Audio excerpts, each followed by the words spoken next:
Hello friends, स्वागत है आपका हमारे चैनल हिंदी साहित्य एवं व्याकरण में। आज हम आपके लिए फिर से आदिकाल के ही कुछ महत्वपूर्ण प्रश्न लेके आए हैं। इसमें 10 प्रश्न आपको मिलेंगे, लेकिन 10 प्रश्नों जो है हमने पूरे आदिकाल से छांट के लिखे हैं। बहुत इंपॉर्टेंट है मित्रों। और इसमें जो है हमने विकल्प के माध्यम से कई सारे फैक्ट भी आपको बताएंगे इसमें, इस वीडियो में। तो आपको क्या करना है कि ये वीडियो पूरा देखना है, क्योंकि हमने इस वीडियो के लास्ट में एक क्वेश्चन किया है आपसे। उस प्रश्न का आंसर भी आपको कमेंट बॉक्स में कमेंट कर देना है मित्रों। ठीक है। और ये जो हम प्रश्न लेके आए हैं ये आपके लिए बहुत ही महत्वपूर्ण साबित होंगे। जो है हिंदी की कोई भी परीक्षा हो, जैसे जो है टेट में भी कुछ प्रश्न मिल जाते हैं साहित्य से। ठीक है। सुपर टेट में भी 1-2 प्रश्न मिल ही जाते हैं। ठीक है। और पीजीटी, टीजीटी, नेट, जेआरएफ के लिए तो ये वीडियो बहुत ही महत्वपूर्ण होने वाली है मित्रों। ठीक है। तो आप इस वीडियो के लास्ट तक बने रहिएगा। ठीक है। चलिए आइए वीडियो की शुरुआत करते हैं। ठीक है। हमारा पहला प्रश्न है, रामचंद्र शुक्ल ने गोरखनाथ का समय क्या माना है। मित्रों, हमारा पहला प्रश्न है कि रामचंद्र शुक्ल ने जो है गोरखनाथ का समय क्या माना है। ठीक है। आइए देख लेते हैं। रामचंद्र शुक्ल ने गोरखनाथ का समय माना है 13वीं शताब्दी। ठीक है, आपको याद कर लेना है। लेकिन मित्रों, क्वेश्चन ये तो हो गया उत्तर। अब ये क्वेश्चन दिमाग में उठता है कि फिर अगर 13वीं सदी रामचंद्र शुक्ल ने माना है तो फिर 11वीं सदी किसने माना है। तो 11वीं सदी माना है पीताम्बर दत्त बड़त्वाल ने। ठीक है, पीताम्बर दत्त, आप लोगों ने पढ़ा होगा, पीताम्बर दत्त बड़त्वाल ने। ठीक है, ये भी जो है क्या नाम, आलोचनात्मक और समीक्षात्मक इतिहासकार हुए हैं। ठीक है। तो ये माना है। और फिर है 9वीं सदी। तो 9वीं सदी किसने माना है मित्रों? हजारी प्रसाद द्विवेदी ने। गोरखनाथ का समय 9वीं सदी, मतलब गोरखनाथ कब जो है इनका लेखन कार्य हुआ है, तो 9वीं सदी में। ठीक है, हजारी प्रसाद द्विवेदी ने माना है। ठीक है। इसके बाद जो है क्या नाम ये है, देखिए 845 ईस्वी। क्या है? 845 ईस्वी। तो गोरखनाथ का समय 845 ईस्वी माना है राहुल सांकृत्यायन ने। राहुल सांकृत्यायन ने। ठीक है। ठीक है मित्रों, तो आपको जो है ये याद कर लेना है। ठीक है। इसके अलावा ये जो 13वीं सदी है ये रामचंद्र शुक्ल ने तो माना ही है। ठीक है। और रामकुमार वर्मा ने भी माना है। किसने माना? रामचंद्र शुक्ल ने तो माना ही है, और रामकुमार वर्मा ने भी गोरखनाथ का समय क्या माना है? 13वीं सदी। ठीक है। तो उपयुक्त समय 13वीं सदी ही होता है, रामचंद्र शुक्ल के अनुसार जो है ये माना जाता है। ठीक है। आइए दूसरे क्वेश्चन की बात कर लेते हैं। गोरखनाथ को हिंदी का प्रथम गद्य लेखक किसने माना है? गोरखनाथ को हिंदी का प्रथम गद्य लेखक, मित्रों याद कीजिएगा, गद्य लेखक किसने माना है? तो ये माना है मिश्र बंधुओं ने। बहुत इंपॉर्टेंट प्रश्न है मित्रों, आ चुका है, ये पीजीटी में आ चुका है। ठीक है। अब देखिए, अब हजारी प्रसाद द्विवेदी हैं, रामकुमार वर्मा हैं, राहुल सांकृत्यायन है। तो राहुल सांकृत्यायन ने हिंदी का प्रथम कवि माना था, किसे माना था? सरहपा को माना था। ठीक है, सरहपा, ठीक, माना था, आपको पता ही होगा। इसके बाद रामकुमार वर्मा ने जो है आदिकाल को क्या कहा था? सिद्ध सामंत युग कहा था। इन्होंने प्रथम कवि माना था स्वयंभू को, स्वयंभू को। ठीक है। और हजारी प्रसाद द्विवेदी ने 3 पुस्तकें लिखी हैं जो है साहित्यिक, जो कि बहुत ही महत्वपूर्ण है। ठीक है। आइए नेक्स्ट प्रश्न की बात कर लेते हैं। महासुखवाद क्या है मित्रों? महासुखवाद किस मत की विशेषता है? महासुखवाद, ये क्वेश्चन नेट में आया हुआ है मित्रों। ठीक है। तो ये किसकी है? सिद्ध मत की है कि नाथ मत की है कि उपयुक्त दोनों की है, या इनमें से कोई नहीं। ठीक है। तो महासुखवाद जो है विशेषता है किसकी है? किसकी है? याद कीजिएगा, सिद्ध मत की है। ठीक है। सिद्ध मत, जो सिद्ध लोग थे, 84 सिद्ध थे, इन्होंने ये महासुखवाद, इनके जो काव्य में इन्होंने जो भी कुछ लिखा है उसमें महासुखवाद की विशेषता पाई जाती है। ठीक है। रामचंद्र शुक्ल ने जो है इस बात को स्वीकार किया है। ठीक है। और नाथ की बात कर लेते हैं। तो हमने कल नाथ की बात की थी, लेकिन फिर भी नाथ जो थे, नौ थे, नवनाथ कहा जाता है। क्या होता है? नवनाथ कहा जाता है। और नाथ का जो है नवनाथ कहा जाता है। और इसका जो है प्रचार प्रसार और इसका जो है आरंभ किसने किया था? गोरखनाथ ने किया था। ठीक है, गोरखनाथ ने किया था। ठीक, आपको याद कर लेना है। आइए नेक्स्ट क्वेश्चन की बात कर लेते हैं।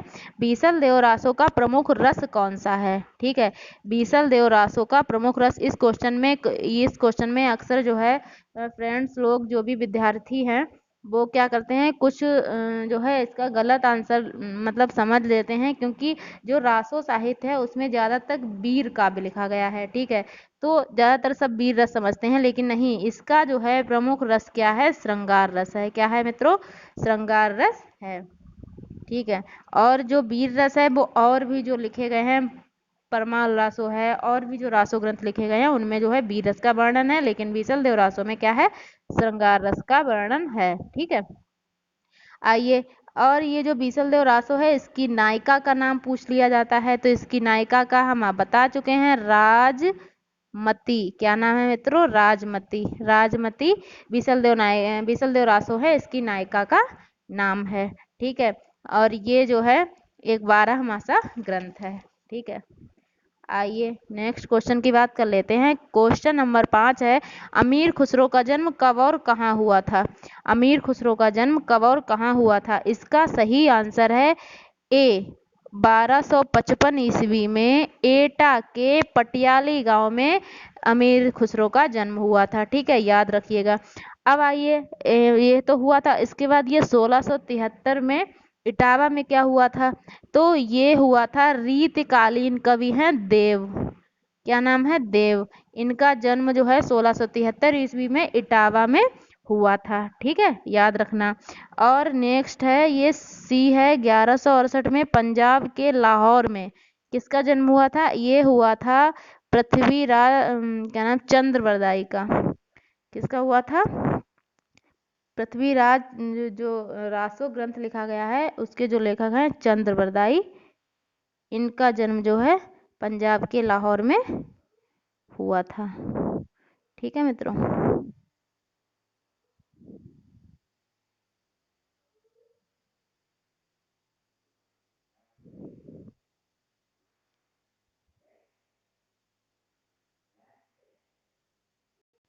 आइए नेक्स्ट क्वेश्चन की बात कर लेते हैं। पृथ्वीराज रासो ग्रंथ में पृथ्वीराज चौहान की माँ का नाम क्या बताया गया है। ये जो ग्रंथ है पृथ्वीराज रासो, इसमें जो है पृथ्वीराज चौहान की माँ का नाम क्या बताया गया है। पृथ्वीराज रासो जो ग्रंथ है, पृथ्वीराज चौहान की माँ का नाम इस ग्रंथ में क्या बताया गया है। ऐतिहासिक जो भी होगा वो होगा, लेकिन इस ग्रंथ में इनकी माँ का नाम कमला बताया गया है, कि संयोगिता बताया गया है, कि राजमती बताया गया है, क्या बताया गया है? तो इसका सही आंसर है कमला। ठीक है, और ये संयोगिता कौन है, ये संयोगिता पृथ्वीराज चौहान, जो ये जो पृथ्वीराज रासो ग्रंथ है इसकी नायिका है। ठीक है, आपको ये याद कर लेना है। अभी हमने आपको बताया था राजमती कौन है, बीसल देव रासो की जो काव्य है उसकी जो नायिका है राजमती। ठीक है, आगे बात कर लेते हैं। प्रश्न नंबर 7 है, क्या है क्वेश्चन नंबर 7, राउल वेल कृति में किस बोली की प्रधानता है। बहुत सारी बोलियों का इसमें साथ 7 बोलियों का उल्लेख मिलता है, जो है दिखाई देता है, लेकिन सबसे ज्यादा मतलब प्रधानता प्रधानता किसकी है, तो ये राजस्थानी की प्रधानता है। ठीक है, अब अवधी भाषा यहाँ दी गई है। अब अवधी भाषा का उपयोग, अवधी भाषा का जो है प्रथम ग्रंथ माना जाता है चंदायन। क्या माना जाता है, ये आगे हम आपको विस्तार से पढ़ाएंगे। ठीक है, अब देखिए, ये है संध्या भाषा।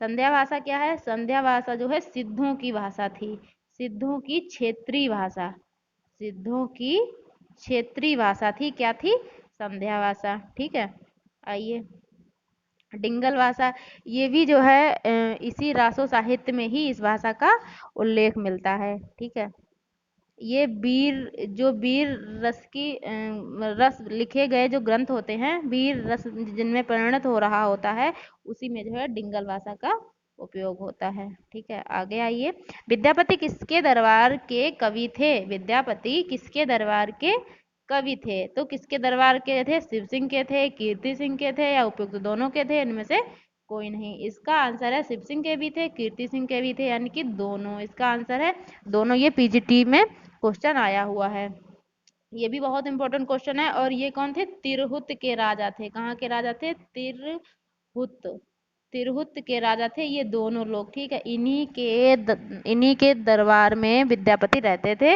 और वहीं पे ये लेखन कार्य करते थे। ठीक है, आइए आगे बात कर लेते हैं। अमीर खुसरो का असली नाम क्या था। अमीर खुसरो तो कहते हैं, इनका असली नाम क्या था, अब्दुल हसन था, तोता हिंद था, सैयद गुलाम नबी था, या फिर कोई नहीं था इनमें से। तो इसमें जो आंसर है अब्दुल हसन, क्या नाम था? असली नाम अब्दुल हसन था। ये तोता हिंद क्या था? तोता हिंद ये इनकी उपाधि थी। ठीक है। इसके बाद सैयद गुलाम नबी किसका नाम था? ये रसलीन का नाम था। क्या था? रसलीन का नाम था सैयद गुलाम नबी। ठीक है। आइए, कौन से नाथ जो है सिद्धों में नहीं गिने जाते हैं? ये मित्रों नहीं, जब भी कोई प्रश्न आता है, जब भी कोई एग्जाम्स में प्रश्न आता है उसमें नहीं होता है, तो सबसे पहले क्या करते हैं हम लोग? अक्सर लोग जो है नहीं को नहीं गिनते हैं, नहीं को नहीं देखते हैं। तो जब भी कोई एग्जाम दें और उसमें अगर ये नहीं शब्द मिल जाता है तो नहीं पे सबसे पहले सर्कल कर लें, गोला कर लें, ताकि ये हमेशा दिख जाए। ठीक है। तो कौन से ना सिद्धों में नहीं गिने जाते हैं? ठीक है, आइए देख लेते हैं क्या है। नागार्जुन है कि चरपट है? ठीक है, नागार्जुन, चरपट, जालंधर या डोंबिपा, कौन से नहीं गिने जाते? देखो, नागार्जुन भी गिने जाते हैं, चरपट भी गिने जाते हैं, जालंधर भी गिने जाते हैं, डोंबिपा नहीं गिने जाते हैं। ठीक है, तो इस प्रश्न का सही आंसर है डोंबिपा। ये गिने जाते हैं। ठीक है, इन्हें जालंधर को क्या कहा जाता है? बालनाथ भी कहा जाता है। हमने आपको प्रश्न भी पूछा था। ठीक है, इन्हें रासायनी भी कहा जाता है नागार्जुन को। ये सब सिद्ध भी थे, नाथ भी थे। सिद्ध थे, आगे चल के नाथ में इन्होंने नाथ काव्य को अपना लिया था, नाथ मत को स्वीकार कर लिया था। ठीक है। आइए, हो गए हैं प्रश्न, और ये आज का हमारा प्रश्न है। मित्रों जरूर देखिएगा और इसमें कमेंट जरूर कीजिए, और हमें हमें भी पता चले कि आप जो है हमारी वीडियो देख रहे हो या नहीं देख रहे हो। ठीक है, आपको अच्छी लग रही हैं कि नहीं लग रही हैं। आइए, ये प्रश्न जो है आप देख लीजिए क्या है। रामचंद्र शुक्ल का हिंदी साहित्य का इतिहास, सर्वप्रथम हिंदी शब्द सागर की भूमिका में किस शीर्षक से प्रकाशित हुआ? बहुत इंपॉर्टेंट क्वेश्चन है, तो याद रखेंगे किसमें हुआ? हिंदी साहित्य की भूमिका इसका शीर्षक था, कि हिंदी साहित्य का विकास था, कि हिंदी साहित्य का आदिकाल था? क्या था मित्रों? ये आपको हमें कमेंट करके बताना है। अगर नहीं आता है तो पूछ भी सकते हैं, हम आपको इसका उत्तर दे देंगे, लेकिन आपको कमेंट जरूर करना है।